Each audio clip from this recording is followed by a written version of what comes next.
Bonjour à tous, bienvenue sur le plateau de Bonjour chez vous. Je suis très heureuse de vous retrouver aujourd'hui. Notre thème du jour est être chrétien dans une famille incroyante. Et aujourd'hui, c'est Annabelle qui va nous apporter la pensée du jour.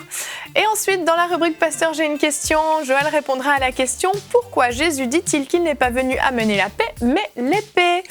Et pour terminer, dans la rubrique Culture et Médias, Annabelle va nous parler du magazine Chrétien Lifestyle. Voilà, vous connaissez le programme, je vais retrouver les chroniqueurs.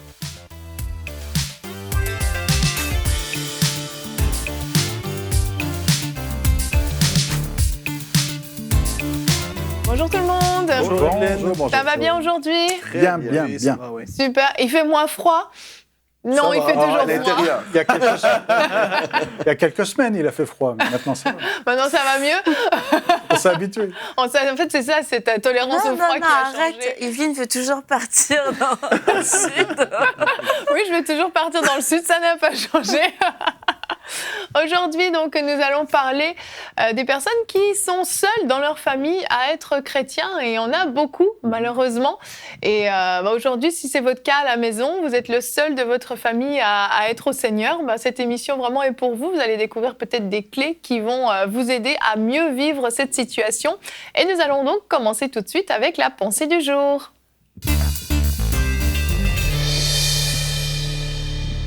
Annabelle, le titre de ta pensée est « Aimer ou convaincre ». Oui, aimer ou convaincre, c'est en fait le choix qu'on a lorsqu'on est le seul chrétien, le seul croyant dans notre famille.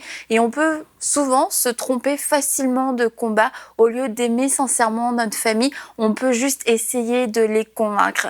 Et moi, lorsque je suis venue au Seigneur, j'étais encore à l'université. Et alors, j'avais rencontré Jésus, c'était merveilleux. Je commençais à en parler à tout le monde, à tous mes amis, à la fac, j'en parlais à ma famille. Et je pense que j'avais vraiment l'air d'une illuminée totale, et ça me dérangeait pas spécialement, mais avec du recul, je me rends compte que j'ai été extrêmement maladroite et que je pense que dans mon zèle, j'ai blessé des gens. Il y a des personnes qui se sont peut-être senties jugées, et particulièrement ma famille. Et j'ai cru que d'aimer ma famille qui était incroyante, c'était plutôt de supporter leur façon de vivre, une façon de vivre qui était remplie de péchés, remplie de vulgarité, de toutes ces choses. Et d'un seul coup, Sainte Annabelle arrivait. Et Sainte Annabelle avait des choses à dire. Et Sainte Annabelle prêchait la Bible, parlait de Jésus, etc. Mais alors Sainte Annabelle oubliait de demander comment tu allais, est-ce que ça va, et de prendre le temps d'écouter. Et j'aurais aimé comprendre et peut-être même lire ce verset, peut-être que je ne l'avais pas lu à l'époque, dans 1 Pierre 2,12. « Ayez une bonne conduite au milieu des non-croyants, afin que, là même où ils vous calomnient, comme si vous faisiez le mal, ils remarquent votre belle manière d'agir et rendent gloire à Dieu le jour où il interviendra. » Et là où je voudrais m'attarder, c'est sur votre belle manière d'agir. Et voyez, moi, je voulais vraiment, j'avais des bonnes intentions. Je voulais qu'ils puissent rencontrer Jésus, parce que je me disais, Jésus est leur solution. Et du coup, je faisais que de parler de Jésus quand je pouvais en parler. Et quand je pouvais pas parler de Jésus, je parlais pas, parce que je trouvais que leur sujet de conversation était pas spécialement intéressant ou édifiant, etc. Et en fait, je me suis rendu compte que ces personnes se sont pas du tout senties aimées par moi. Moi qui disais avoir rencontré Jésus, moi qui disais avoir été changée, transformée, avoir rencontré celui qui aimait, celui qui était amour, j'arrivais pas à le transmettre aux personnes autour de moi. Je ne transmettais que un peu, je pense, des lois, des il faut pas, et ceci. Et finalement, j'avais l'air d'être une personne, au final, pour moi, j'étais super. Non, mais j'étais une bonne chrétienne, je rentrais pas dans les conflits, je rentrais pas dans les discussions un peu bizarres, etc. Je faisais pas de blagues déplacées. Et puis je parlais de Jésus dès que j'en avais l'occasion, comme nous dit la parole, occasion favorable ou non favorable. Donc ouais, je me trouvais assez bonne.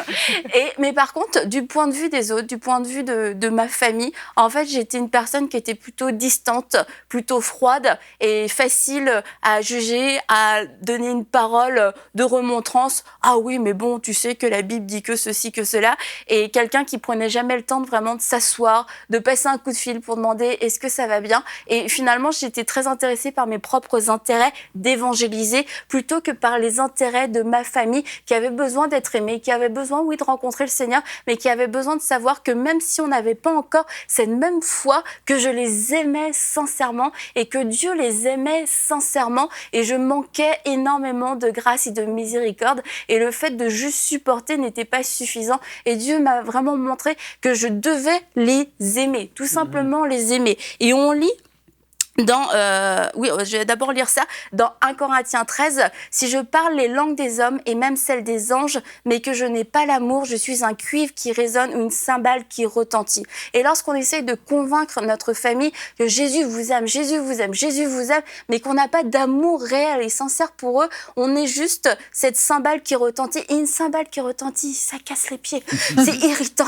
On a juste envie de vous dire, taisez-vous. Et si j'ai le don de prophétie, la compréhension de tous les mystère et toute la connaissance, si j'ai même toute la foi jusqu'à transporter des montagnes, mais que je n'ai pas l'amour, je ne suis rien. Alors j'ai passé du temps à prier pour ma famille, ah Seigneur, sauve-le, sauve-les, sauve-la, nanana, mais si je n'ai pas l'amour, je ne suis rien. Et si je distribue tous mes biens aux pauvres, et même si je livre mon corps aux flammes, mais que je n'ai pas l'amour, cela ne me sert à rien. Et tant que je n'avais pas cet amour pour eux, je n'arrivais pas à les convaincre. Mais j'ai aussi réalisé que le fait de les convaincre, ce n'était pas mon ministère, ce n'était pas mon appel à moi.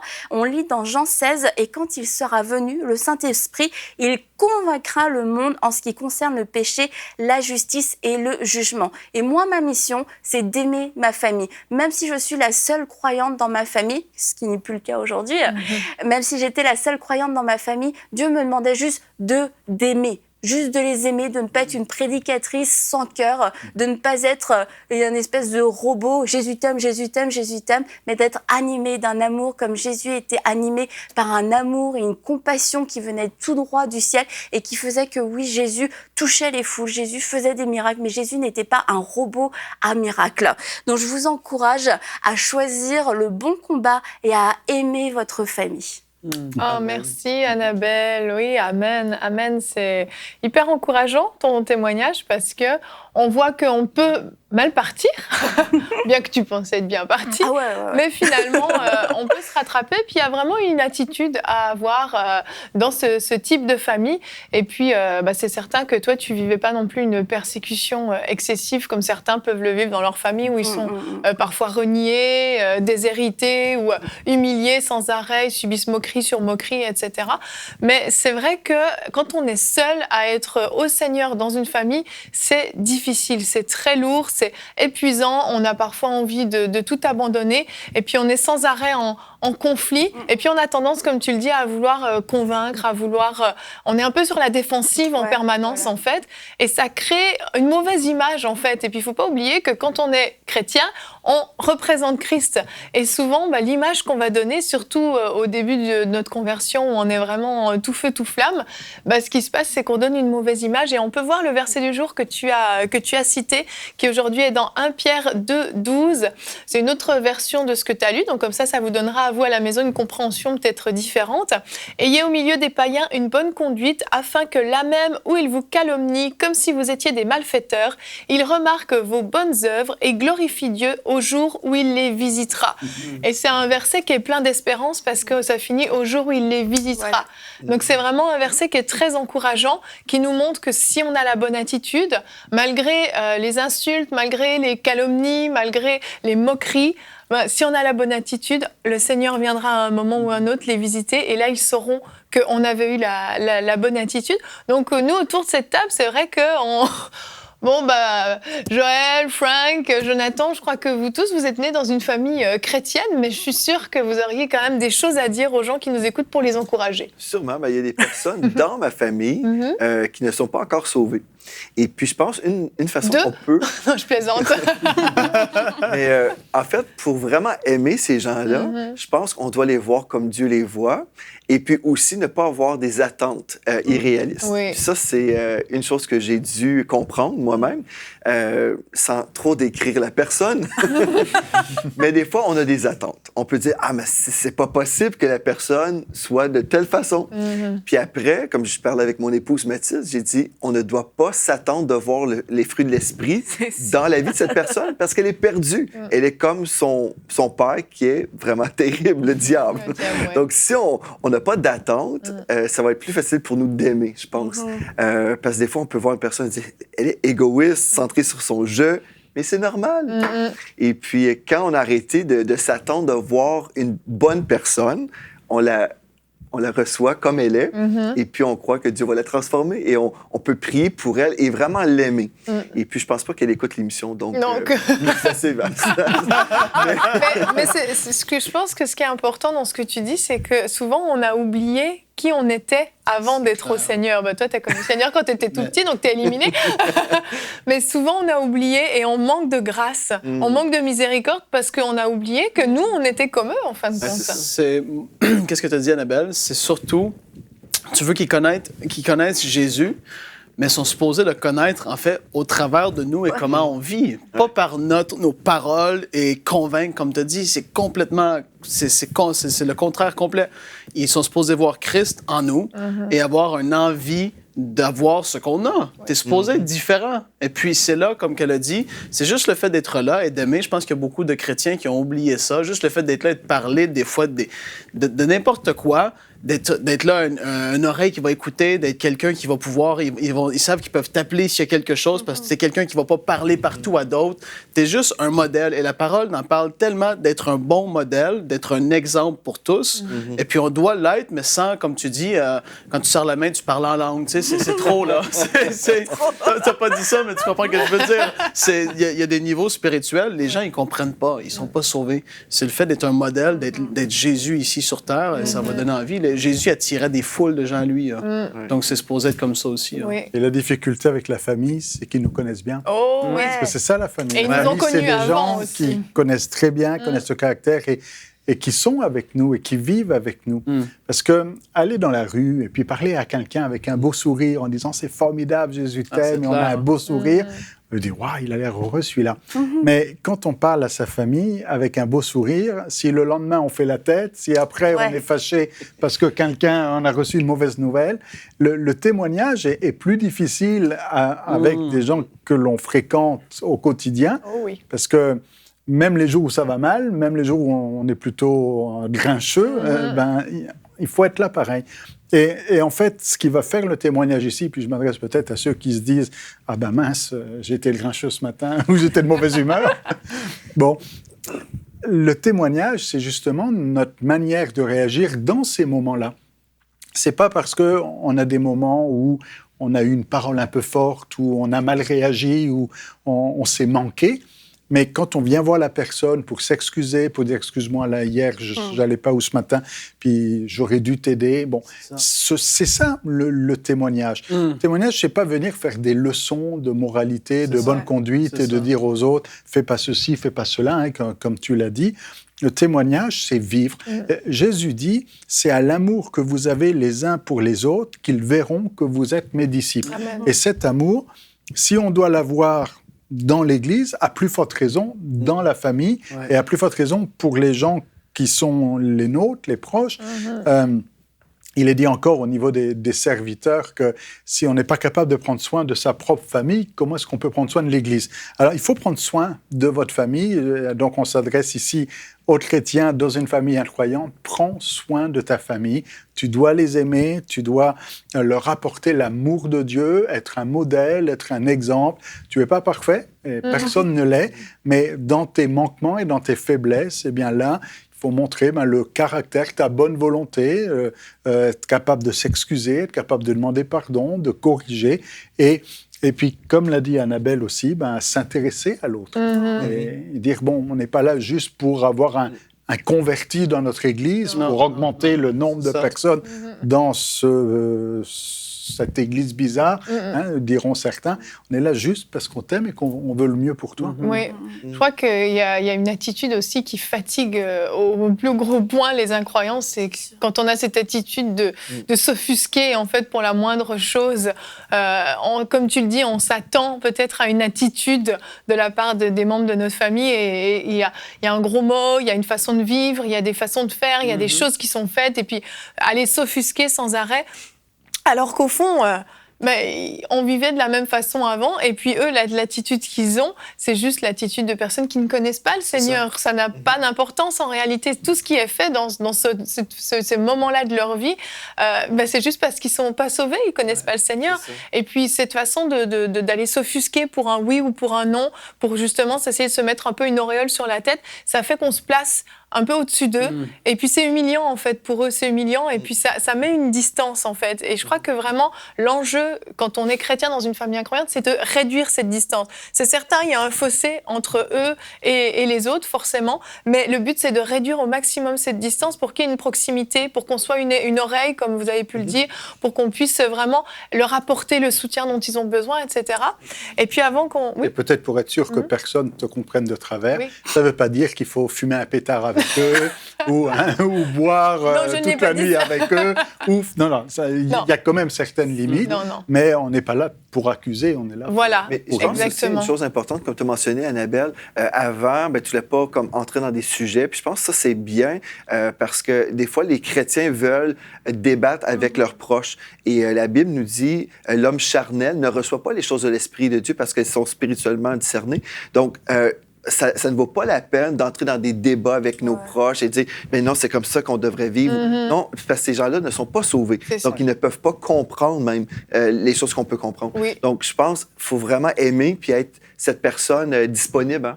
La personne vit une difficulté, elle sait qu'elle ne sera pas jugée, elle va être reçue. Et puis, je pense que c'est vraiment là où le Saint-Esprit aussi peut ouvrir une porte pour qu'on puisse semer la bonne nouvelle quand c'est un moment propice aussi. Et pour certains, c'est pas juste de gagner sa famille à Christ qui est un défi, c'est de survivre à Christ dans la famille, parce qu'il y a beaucoup de persécutions.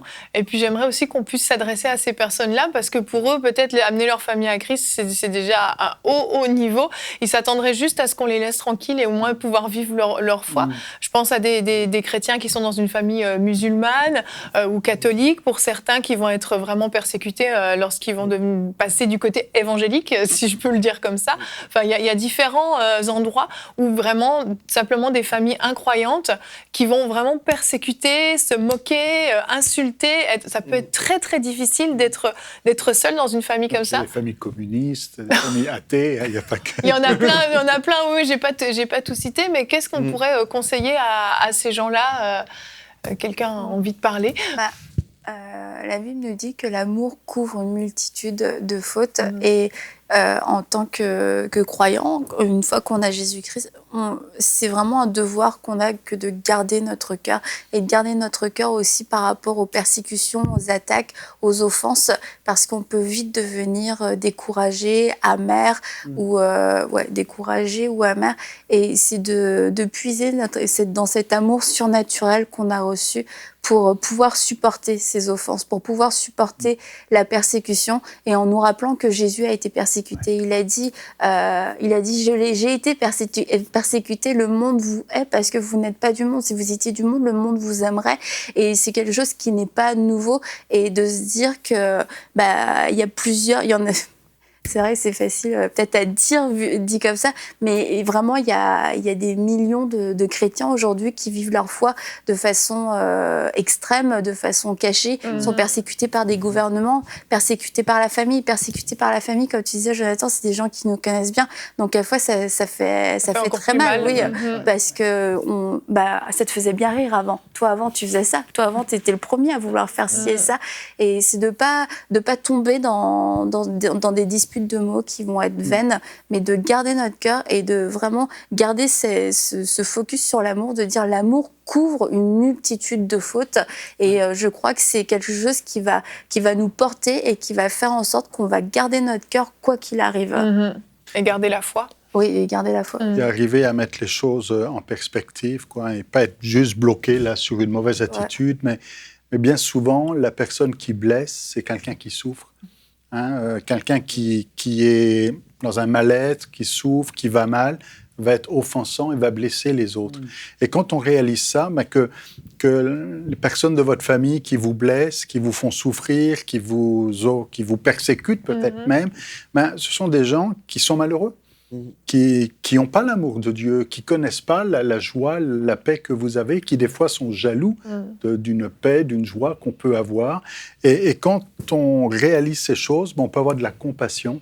Et ça permet de supporter. Oui. Hein, des fois, si on veut prendre soin de quelqu'un qui souffre, on va se faire griffer, mais on va le faire avec compassion pour amener du bienfait et puis de l'amour pour ces gens-là.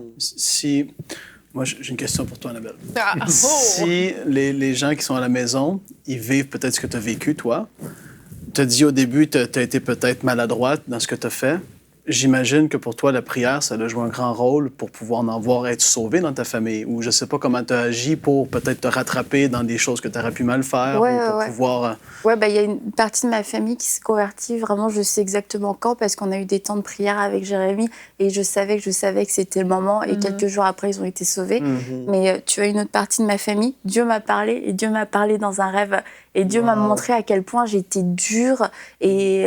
J'étais dure, en fait. Et dans mon rêve, je voyais des gens qui étaient émus de compassion. Et moi, je me voyais dans le rêve, les bras croisés. Ouais, c'est bon, je suis au courant. C'est Jésus la solution. Si tu veux pas de Jésus comme solution, il n'y a plus rien à faire pour toi. Vraiment. Et en fait, ça a totalement changé ma façon de voir. Et on a reçu un cœur de chair. Notre cœur de pierre a été remplacé par un cœur de chair pour aimer. Et c'est pour ça que je disais, je crois vraiment que l'amour, c'est... je crois, la Bible nous le dit.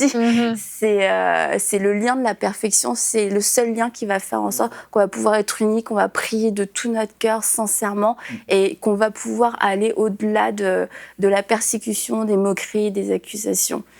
Mais voilà, Dieu m'a parlé, Dieu m'a reprise. C'est pas ça que je voulais savoir, mais c'était plus comment aider les gens. Mais non, c'est bon, Dieu travaille de toutes sortes de façons. C'est fou, tu vois, des songes, des choses comme ça, c'est puissant.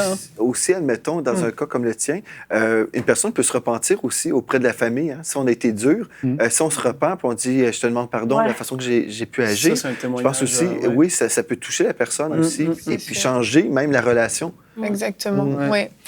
Et pour continuer dans notre thème, dans la rubrique Pasteur, j'ai une question. Joël, c'est toi qui vas répondre à la question aujourd'hui de Keren d'Angola. Nous a demandé pourquoi Jésus dit-il qu'il n'est pas venu amener la paix, mais l'épée. C'est une très bonne question parce qu'en lisant la Bible, on peut se dire, mais est-ce que ça fait du sens? Parce que dans Ésaïe 9,5, pourtant, nous lisons « Un enfant nous est né, un fils nous a été donné, on l'appellera, entre autres, prince de la paix ». Donc, le prince de la paix a déclaré « Je ne suis pas venu apporter la paix, mais l'épée ». Mais qu'est-ce que ça veut dire? Très bonne question. Est-ce que Jésus parlait d'une épée littérale? Et puis, je vais vous dire tout de suite, non. Moi, je ne crois pas. Dans Hébreux 4, 12, en fait, on peut retrouver un texte, on retrouve le texte qui nous parle ici de la parole de Dieu. La parole de Dieu est vivante et efficace, plus tranchante que toute épée à deux tranchants, pénétrante jusqu'à séparer âme et esprit, jointure et moelle. Elle juge les sentiments et les pensées du cœur. Et ce texte-là, ici, nous présente la Bible comme étant, vivante et efficace, mais plus tranchante qu'une épée à deux tranchants. Donc, on peut voir une image ici de la parole de Dieu qui pourrait être comme une épée. Et je crois que ce texte-là que Jésus, en tout cas, ce que Jésus a dit, nous parle plutôt d'une division qui arrivait, en fait, pour diviser. Est-ce que c'était son but? Donc, j'arrive sur la terre pour diviser. Mais en fait, je crois que le Seigneur Jésus nous disait plutôt, voici le fruit de la vérité, en fait. Le fruit de cette vérité va apporter une division, même si ce n'était pas son cœur. Là. C'est ça. Je pense, ultimement, le prince de la paix veut vraiment avoir la paix sur la terre, parce que si on étudie l'Apocalypse, par exemple, on retrouve dans le Millénium, bien, c'est la paix sur la terre. Oui. Mais à ce moment précis-là, est-ce que c'était son but? Non, son but, c'était d'annoncer la bonne nouvelle. Il était lui-même la bonne nouvelle. Hein? Donc, si on reprend le verset dans son contexte, on va pouvoir plus comprendre le sens. Et c'est toujours le cas. Hein? Si on prend juste un verset hors contexte, on peut faire dire à la parole de Dieu toutes sortes de choses. Oui. Des fois, même les gens ont pris ce texte-là pour dire, bien, le chrétien devrait aller à la guerre. Et puis, ça, c'est un autre débat. Mais on ne peut pas prendre ce texte-là pour dire, c'est ça que Jésus prêchait. Il ne prêchait pas la guerre, mais il nous révélait une chose très importante qu'on peut revoir. On peut voir dans Matthieu 10, verset 34 jusqu'à 37. Il est écrit, « Ne croyez pas que je suis venu apporter la paix sur la terre. Je ne suis pas venu apporter la paix, mais l'épée. Car, au verset 35, « Car je suis venu mettre la division entre l'homme et son père, entre la fille et sa mère, entre la belle-fille et sa belle-mère. Et l'on aura pour ennemis les membres de sa famille. Et le texte, en fait, ici, Jésus citait Michée 7,6. Celui qui aime son père ou sa mère plus que moi n'est pas digne de moi, et celui qui aime son fils ou sa fille plus que moi n'est pas digne de moi. Donc, la vérité de la parole de Dieu impliquait une division qui pouvait venir dans une famille. Est-ce que c'est ça que Jésus est venu faire? Je veux diviser vos familles, vous détruire par l'intérieur. Non. Jésus est en train de dire, en fait, si on reçoit la vérité de la parole de Dieu, bien, vous savez, la parole et la vérité va faire une division entre le bien et le mal, entre la lumière et les ténèbres. Donc, si quelqu'un dit, moi, j'accepte le Seigneur Jésus comme le sauveur de ma vie, bien, si votre famille refuse à ce moment-là de suivre le Seigneur, bien, vous allez être dans un autre camp. Il va y avoir une division. Mais ultimement, le prince de la paix veut que tous soient sauvés et qu'on parvienne tous au salut. Donc, en gros, ce texte-là qu'on peut lire, si on le met dans son contexte, c'est très simple. En fait, Jésus est venu, oui, nous donner la paix, mais cette paix-là commence dans notre cœur personnellement. Et à ce moment-là, ce n'était pas le temps où il venait instaurer la paix mondiale, comme on verra un jour. À ce moment-là, il venait plutôt livrer sa vie sur la croix pour qu'on soit sauvé. Et puis on savait que, en fait, Jésus est en train de dire, il est en train de révéler, en fait, ce qui était pour se produire, sans que ça soit son but ultime. Donc, c'est très, très simple comme explication. Et puis, c'est ça, la parole peut avoir comme effet la division entre le bien et le mal. Et puis, je crois ici, c'était plutôt la réalité. Quand Jésus a parlé, c'était la réalité du phénomène du salut qui divise. Mais, comme nous prions, nous pouvons croire aussi que notre famille sera sauvée. On peut relâcher notre foi. Et là, on peut voir aussi, bon, nous, on a été comme séparés du péché, mais on peut aussi croire que notre famille peut aussi vivre le miracle de la nouvelle naissance, être séparés du péché, séparés de la mort, recevoir la vie éternelle, passer de la mort à la vie, entrer dans la gloire. On peut croire pour ces choses-là. Amen. Donc, voilà, je pense que... C'est une très bonne réponse, c'est très clair. Moi, je me souviens que ce verset m'avait un peu perturbée au début de ma vie chrétienne. Je l'avais lu, je comprenais pas trop. Bon, après, je l'ai vécu. Et j'ai mieux compris ce que ça signifiait.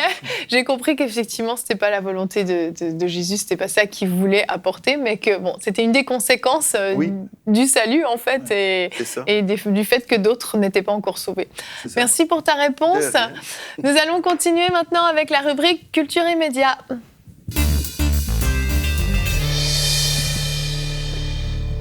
Annabelle, aujourd'hui, tu nous présentes le magazine Chrétien Lifestyle, qui peut être un bon moyen pour justement ceux qui sont seuls dans leur famille, de pouvoir aussi avoir des ressources chrétiennes disponibles et puis même d'appartenir à un genre de communauté pour se sentir un petit peu moins seul, en fait. Oui, tout à fait. Et ça, c'est un bon conseil d'ailleurs lorsqu'on est seul dans une famille incroyante, c'est de pouvoir avoir une église, avoir une communauté autour de nous, puis d'utiliser les outils. Et Chrétien Lifestyle, qui se définit même comme étant un magazine en ligne dédié au lifestyle, au style de vie. Pasteur Joël comprend pas très bien l'anglais. Et à la fois chrétienne, il traite de toutes les thématiques de la vie quotidienne en abordant un point de vue chrétien.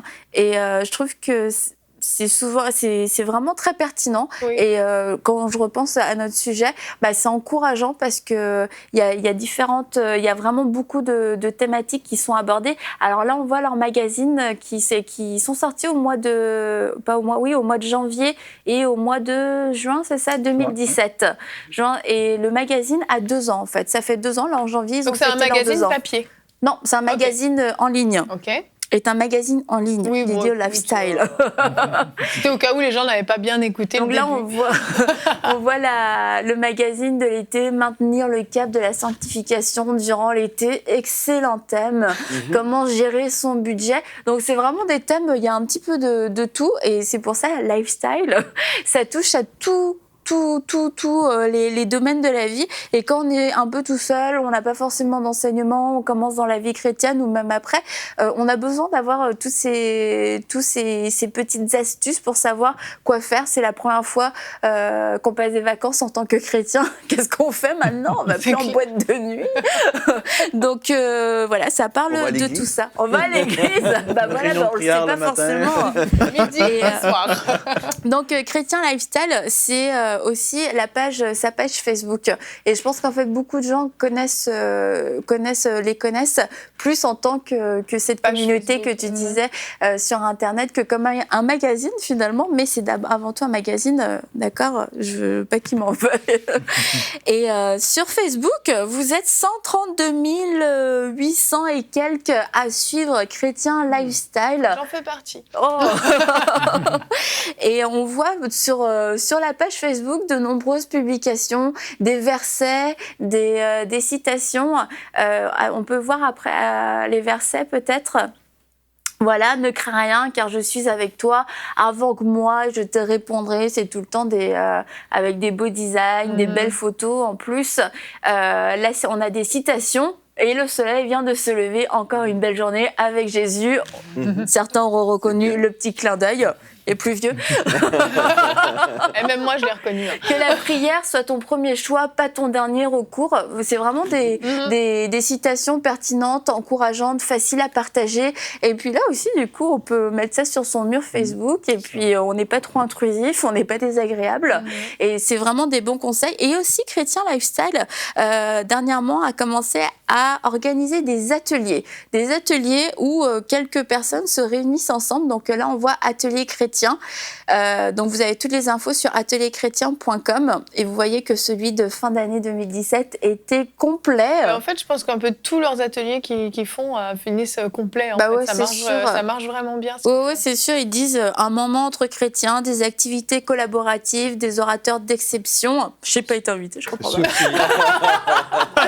Je rigole. C'est sûr que si les 130 000 viennent à l'atelier, ça fait du monde. Je suis pas sûre qu'il y en ait 130 000. Je prévois pas de dire ces choses-là, d'accord? C'est spontané. Une ambiance cosy et chaleureuse, un rendez-vous près de chez vous. Il y a eu dans plusieurs villes de France, Paris, Lyon, Nice, Marseille, il me semble aussi. Et en plus, vous ne repartez pas les mains vides. Tout au long de l'atelier, un buffet est mis à disposition. Wow. Il y a un sac, un petit paquet cadeau à la sortie.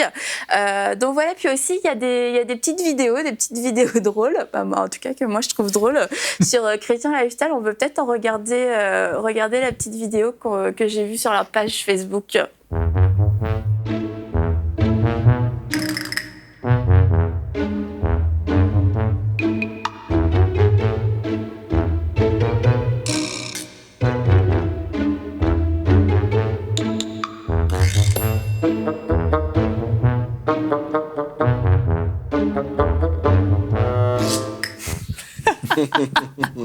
Maman m'a beaucoup fait rire. C'est la meilleure vidéo qu'Annabelle a trouvée. Hein, bon.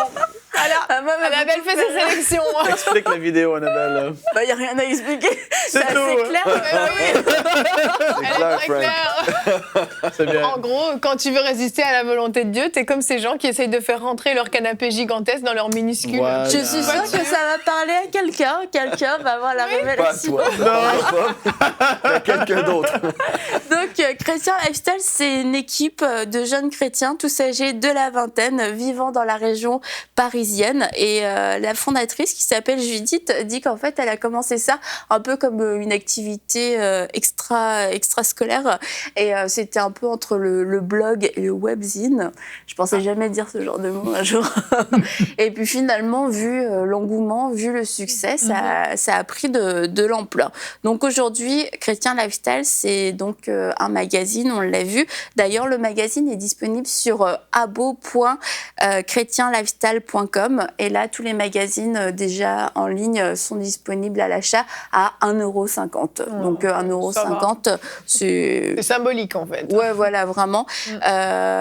Donc voilà un site éditorial qui est mis à jour quotidiennement, donc chrétienlifestyle.com. Le magazine numérique, comme on en a parlé, une grande communauté fraternelle.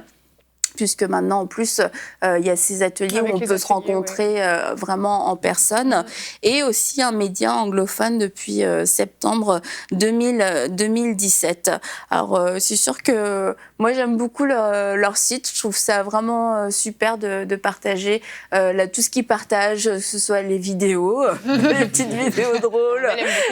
C'est drôle, ça parle, c'est juste 30 secondes et puis ça parle bien.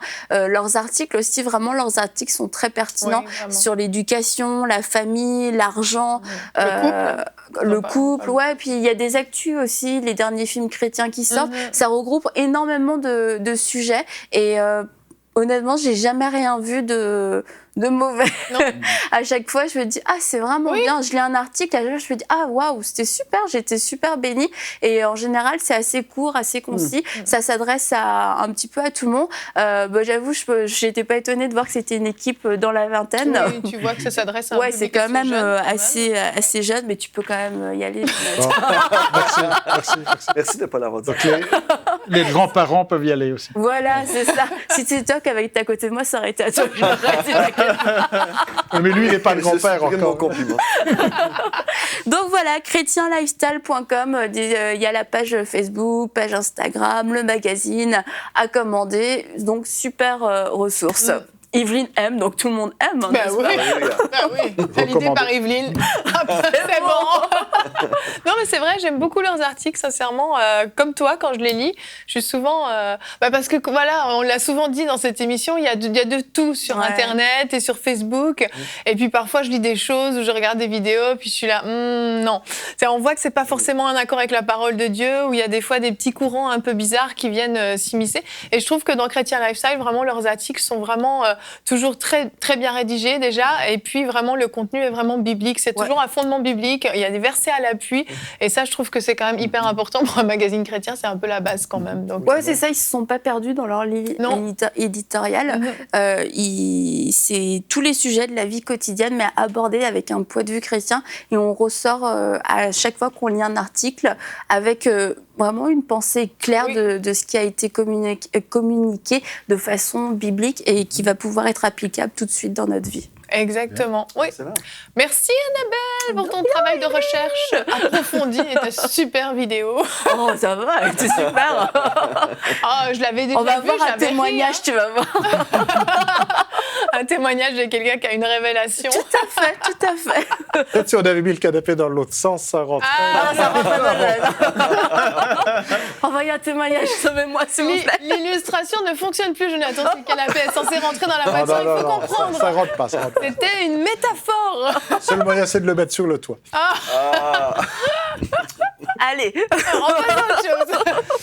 En tout cas, je vous rappelle donc le thème principal de cette émission. Nous nous adressions à vous qui êtes peut-être seuls ou en tout cas peu nombreux chrétiens dans votre famille. Vraiment, j'espère que cette émission a pu vous encourager et puis vous donner surtout des pistes pour pouvoir briller dans votre famille, que ce soit avec votre époux, votre épouse, vos enfants ou vos parents, frères et sœurs, etc. Famille plus élargie.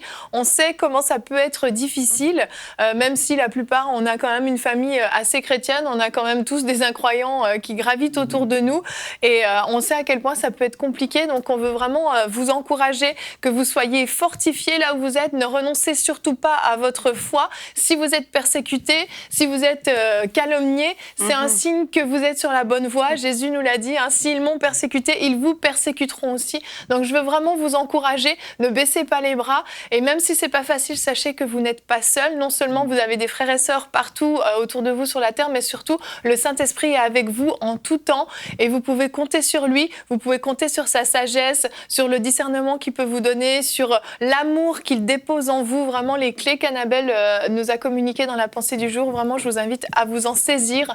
L'amour sera vraiment la clé qui vous permettra d'être une lumière dans votre famille. Donc soyez vraiment encouragés et fortifiés. Merci à vous tous pour cette super émission et nous allons nous retrouver demain. Demain nous allons parler de comment être délivré de l'angoisse. Et oui, on peut être chrétien et pourtant avoir des angoisses terribles, des peurs terribles. Et nous aurons la rubrique C'est mon histoire et d'un témoignage dont Dieu a délivré de l'angoisse. Voilà, on se retrouve donc demain et bonjour chez vous.